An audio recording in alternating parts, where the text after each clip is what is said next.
Ola a todos e a todas, benvidos e benvidas unha vez máis a nosa canle, onde habitan as letras.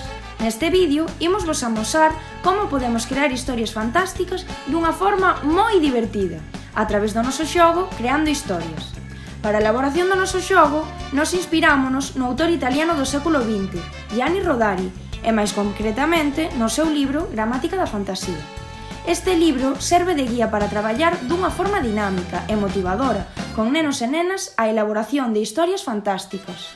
O obxectivo final deste xogo é construir historias fantásticas, tanto de forma individual de cada xogador como de forma colectiva con todos os xogadores, tal e como se verá no noso exemplo. Por iso, dunha partida poden sair á luz varias historias diferentes. Este xogo pódese levar a cabo a través de diferentes formas. Nós, por exemplo, optamos por facer un taboleiro físico e o seu correspondente dado. Por aquí vos deixamos un exemplo virtual que podedes atopar na descripción do vídeo. Aquí temos o taboleiro do xogo Creando Historias, cas súas respectivas fichas para os participantes e cun dado de papel. O taboleiro dispón de diferentes cores correspondentes a un significado. En canto ao cor azul temos a lugar ou situación, o cor laranxa unha profesión, o cor branco o obxecto e o cor amarelo o animal. E tamén contamos con casillas verdes e vermellas que son de avanzar 3 ou retroceder 3. O xogo consiste en ir avanzando por as diferentes casillas até chegar ao reto final, onde terás que crear unha historia cas palabras acumuladas. A continuación, imos a facer un breve exemplo de como sería a execución do noso xogo Creando Historias. Empezaría o primeiro xogador tirando o dado. Cor amarela, que pertence a animal, pois vou elixir unha alondra.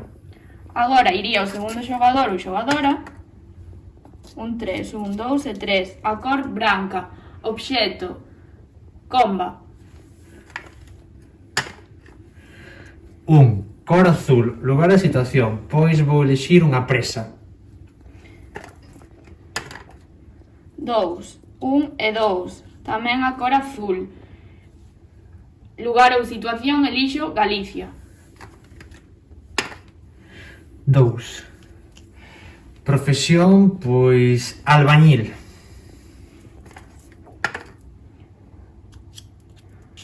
Cor laranxa tamén, profesión mestre.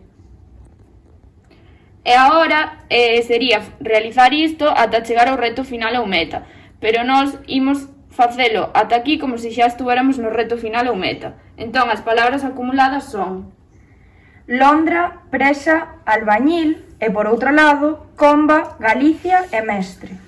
Entón, a historia podería ser: a Londra Pepita atopábase na presa cando chegou o albañil cunha comba e lle dixo que en Galicia os mestres e as mestras eran moi importantes.